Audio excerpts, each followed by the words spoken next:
O rei Midas da Frígia é uma figura lendária da mitologia grega. Seu lugar na literatura e na cultura gregas é curioso. Por um lado, ele é honrado e famoso, como um homem de riqueza lendária. Por outro, ele é frequentemente ridicularizado e retratado como um personagem arrogante. O mito mais popular sobre Midas é aquele em que o rei recebe o toque de Midas, a infame capacidade de transformar em ouro tudo o que toca, com consequências desastrosas. Em outra história, ele recebe as orelhas de um burro como punição por sua arrogância.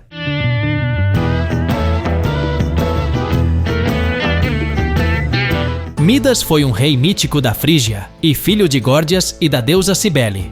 Segundo a lenda, Midas foi o homem mais rico de sua época e famoso pela história em que obteve o toque de Midas, a capacidade de transformar em ouro tudo o que tocava. De acordo com Pausanias, ele fundou a cidade de Ankara, a capital da atual Turquia. Além disso, na arte grega, ele é frequentemente retratado com as orelhas de um fauno ou de um asno. Alguns autores antigos afirmam que ele cometeu suicídio bebendo o sangue de um boi, enquanto Aristóteles escreve que ele morreu de fome porque não conseguia comer devido ao seu toque dourado. De acordo com Heródoto, Midas foi o primeiro rei estrangeiro a enviar oferendas ao santuário de Apolo em Delfos. Há também uma tumba na cidade de Gordium chamada de Tumba de Midas, mas é duvidoso que ela tenha pertencido de fato a um rei chamado Midas. A história mais popular de Midas é aquela em que o rei foi amaldiçoado com o toque de ouro. É interessante notar que a história envolve outro deus rústico, Silenos, o pai adotivo e mentor de Dionísio. A história varia de acordo com a fonte, mas segue mais ou menos as seguintes linhas. Silenos era um deus conhecido por beber vinho até desmaiar. Ele gostava de beber, dançar, cantar e dormir. De acordo com a versão da história de Ovídio, em uma de suas viagens com Dionísio, Silenos se afastou do deus do vinho e foi capturado pelos homens de Midas, que o levaram ao rei. Em outra versão da história, Midas se propôs especificamente a atrair Silenos para seu palácio, seja enchendo uma fonte com vinho ou fazendo uma fonte de vinho. Silenos foi atraído com sucesso, e Midas o capturou quando o deus adormeceu. De qualquer forma, o rei Midas tratou Silenos como convidado de honra. Além disso, Midas já era iniciado nos ritos místicos de Dionísio e já havia conhecido Silenos antes. Disse até que eles eram velhos amigos. Não é de surpreender, portanto, que para agradá-lo, Midas tenha organizado um grande banquete que durou 11 dias. Depois que o banquete terminou, Midas ajudou Sileno a voltar para Dionísio, que estava extremamente preocupado com seu companheiro favorito. Para demonstrar sua gratidão a Midas por tratar bem Silenos, Dionísio ofereceu um desejo ao rei. Midas poderia ter pedido o que quisesse. No entanto, o rei, cego pelo amor ao dinheiro, pediu que tudo o que ele tocasse se transformasse em ouro. Dionísio concedeu o desejo, mesmo sabendo que ele não levaria a nada de bom. Enquanto Midas se afastava alegremente com sua nova habilidade, Dionísio se entristeceu, pois sabia dos infortúnios que aconteceriam com o rei. Midas começou imediatamente a testar seu novo poder. No início, ele hesitou. Então, ele arrancou um galho de um carvalho e, para sua própria surpresa, o galho ficou dourado. Em seguida, pegou uma pedra e ela também se transformou em ouro. Em seguida, um torrão, alguns grãos, trigo e algumas maçãs. Tudo se transformou em ouro. Quando retornou ao seu palácio, Midas descobriu que estava deixando maçanetas de ouro atrás de si. Toda vez que ele abria uma porta, ela se transformava em ouro. O primeiro problema surgiu quando ele tentou lavar as mãos e descobriu que a água se transformava em uma chuva de ouro. No entanto, o rei ainda manteve o otimismo e pediu sua refeição. Seus servos prepararam a mesa, mas o rei não conseguia comer.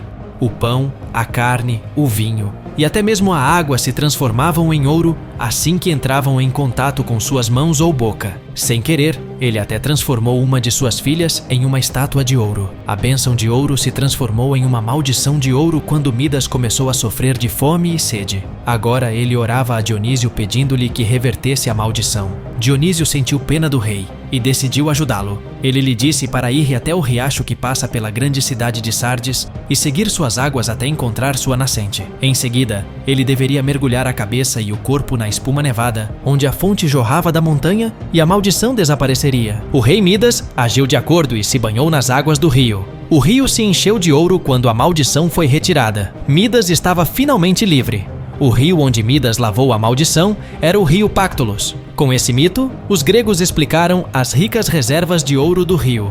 Em outra história, o rei Midas abandonou seu reino e sua riqueza, depois que a maldição de seu toque de ouro foi removida, para se tornar um seguidor do deus Pan, deus dos pastores e rebanhos na mitologia grega. Juntos eles viajaram até chegarem ao Monte Timolos.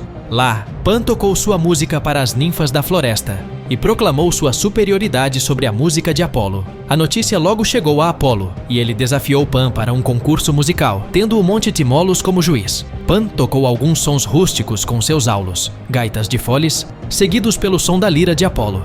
Ficou muito claro para Timolos que a música de Apolo era melhor do que a de Pan. Todos na multidão concordaram. Todos, exceto o devotado seguidor de Pan, o rei Midas. Midas questionou abertamente o julgamento de Timolos. Entretanto, um mortal que julga um deus é arrogante e não pode ser aceito. Apolo decidiu punir o mortal, substituindo as orelhas humanas que o haviam enganado por orelhas de burro.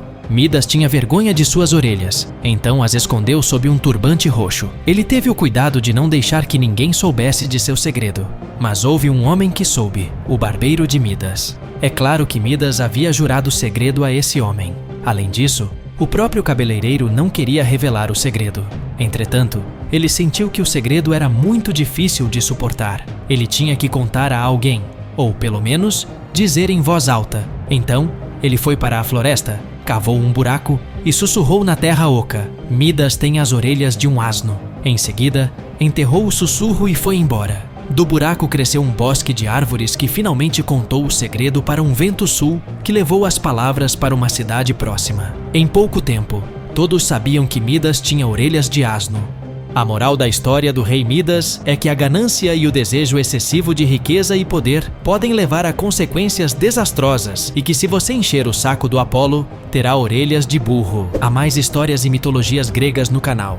Portanto, dê uma olhada, inscreva-se, comente e compartilhe este vídeo, pois ele é muito útil para mim.